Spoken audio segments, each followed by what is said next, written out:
Hello बच्चों, let's read this question. So this question says a circular disc A of radius r is made from an iron plate of thickness T and another circular plate of radius 4r is made from an iron plate of thickness T by 4.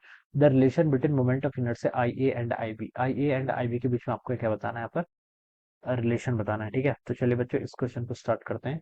तो इस question का की concept आप बच्चों क्या लिख सकते हैं, देखिए मोमेंट ऑफ इनर्शिया लिख लीजिए। बेसिकली ये किस पर बेस्ड है आपका, मोमेंट ऑफ इनर्शिया पर बेस्ड आपका ये प्रॉब्लम है, ठीक है। मोमेंट ऑफ इनर्शिया पर बेस्ड प्रॉब्लम है, ठीक है। एक सर्कुलर डिस्क है, ठीक है। सर्कुलर डिस्क इस तरीके से होगी, ठीक है, जिसकी थिकनेस भी आपको गिवन कर रखी है क्वेश्चन, ठीक है।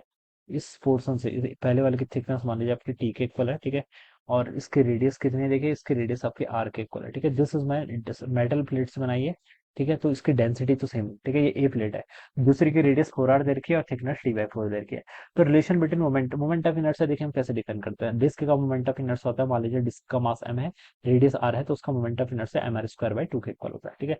This is define for the disc. ये हम क्या करते हैं, किसी डिस्क के लिए मोमेंट ऑफ इनर्शिया को ऐसे डिफाइन करते हैं, ठीक है। अब बोला गया है देखिए यहाँ से आपका ठीक है, दोनों आपकी क्या है, आयरन की प्लेट है ना, आयरन प्लेट से बनाई हुई है। तो देखिए मास कांस्टेंट रहेगा बेसिकली, ठीक है। अगर देखिए एक यहाँ पर क्या गिवन करके made from iron plate of thickness T and another circular tree of radius 4r is made from iron plate of thickness T by 4, ठीक है। इसकी थिकनेस कितनी, टी बाई 4 के इक्वल देखिए। देखिए मास को हम कैसे डिफाइन करते हैं, मास होता है आपका डेंसिटी इंटू वॉल्यूम के इक्वल, ठीक है। ये हो जाता है, ठीक है। और देखिए दोनों आपकी आयरन प्लेट है, तो आयरन है तो उसकी डेंसिटी तो दोनों के लिए सेम ही होगी। तो डेंसिटी कांस्टेंट, वॉल्यूम किसके इक्वल होगा, एरिया हो जाएगा इसका पायर स्क्वायर इंटू उसकी थिकनेस इंटू टी हो जाएगा, ठीक है। तो यहाँ से हम मास को ऐसे लिख सकते हैं। डेंसिटी देखिए बच्चों सबके लिए सेम होगी, ठीक है। डेंसिटी तो सेम ही रहेगी, ठीक है। आयरन का नाम, आयरन के लिए तो डेंसिटी सेम ही रहेगी। पाई ये टर्म भी कांस्टेंट है। तो मास देखिए आपका किस पर, मास को हम किसके प्रोपोर्शनल है यहाँ से, आर स्क्वायर इंटू टी के। जितनी ज्यादा रेडियस और जितनी ज्यादा थिकनेस, मास आपके यहाँ पर इतना प्रोपोर्शनल है। ये मैं इसलिए यूज कर पा रहा हूँ क्योंकि क्वेश्चन में स्पेसिफिकली मेंशन किया हुआ है कि आयरन प्लेट है, दोनों आपकी आयरन प्लेट है, ठीक है। Both are made from an iron plate. Iron plate की है तो डेंसिटी कांस्टेंट होगी, ये मैं एजम बता सकता हूँ, पाई कांस्टेंट है। तो ये टर्म यहाँ से जाएगी। मुझे इनके बीच में सिर्फ रिलेशन ही बताना है, ठीक है। तो मैं देखिए यहाँ से क्या लिख सकता हूँ, आई ए बाई आई बी। इसको देखिए क्या लिख सकता हूँ, टू से तो आपका टू कैंसिल हो जाएगा अगर मैं डिवाइड करूंगा इनको, ठीक है। Mass of A divided by radius of A का स्क्वायर हो जाएगा। डिवाइड नीचे कितना होगा, mass of B radius of B का स्क्वायर हो जाएगा भाई। ये टर्म मुझे यहाँ से बतानी है, ठीक है। अब मास देखिए किसके प्रोपोर्शनल है, मास की तो क्वेश्चन में कुछ हिंट नहीं दिया है। जो क्वेश्चन में रेडियस और थिकनेस बोल रखा है, तो मास को तो मैं ये लिख सकता हूँ ना, रेडियस का स्क्वायर इंटू टी, ठीक है। कुछ कांस्टेंट आएगा लेकिन रेशियो है तो कांस्टेंट कट जाएगा, तो उसको लिख सकता हूँ आर ए का स्क्वायर, ठीक है, इंटू थिकनेस ऑफ टी है, ठीक है। और यहाँ पर आपका आर ए का स्क्वायर, ये टर्म तो ऐसी थी, ठीक है।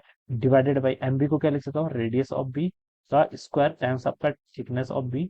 और यहाँ पर क्या हो जाएगा आपका रेडियस ऑफ बी का स्क्वायर। ये टर्म यहाँ से इतनी हो जाएगी, ठीक है।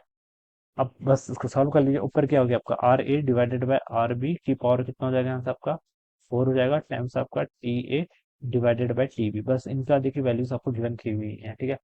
क्या क्या वैल्यूज गिवन है, पहले वाले की थिकनेस कितनी, टी के इक्वल है, ठीक है। और दूसरे वाले की कितनी, 4r के इक्वल है, दूसरे वाले की 4r, ठीक है। बी की थिकनेस क्या है, मतलब 4 टाइम्स है, बी की थिकनेस आपकी 4 टाइम्स है, ठीक है। तो सॉरी थिकनेस नहीं, रेडियस, रेडियस एक की आर है तो दूसरी बी की 4r है, ठीक है। ए की अगर मैं आर ले लूँ तो बी की कितनी आएगी, 4r, तो ये आपका 1/4 की पावर कितना हो जाएगा, 4 हो जाएगा, ठीक है।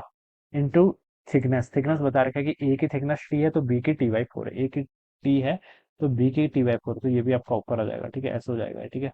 तो इसको हम सॉल्व करेंगे तो यहाँ पर 1/4 की पावर कितना क्यूब, तो हो जाएगा आपका 1/64 के इक्वल, ठीक है। तो आपको यहाँ से पता चल गया आई ए डिवाइडेड बाई आई बी, ये कितना आ गया आपका 1/64 के इक्वल। और आप इसको लिख सकते हैं I B by I A, it should be equal to 64, ठीक है। तो ये तो 1 से बहुत ग्रेटर है, तो बता सकते हैं कि आई बी की वैल्यू क्या होगी, आई ए से यहाँ पे ग्रेटर होगी, ठीक है। ये आ जाएगा आई बी इज ग्रेटर देन, जो आपको सी ऑप्शन पे गिवन किया हुआ है। तो सी ऑप्शन क्या होना चाहिए, इसका राइट आंसर होना चाहिए, alright. So this is how we will solve this problem. So I hope you all understood this concept. All the best and thank you so much.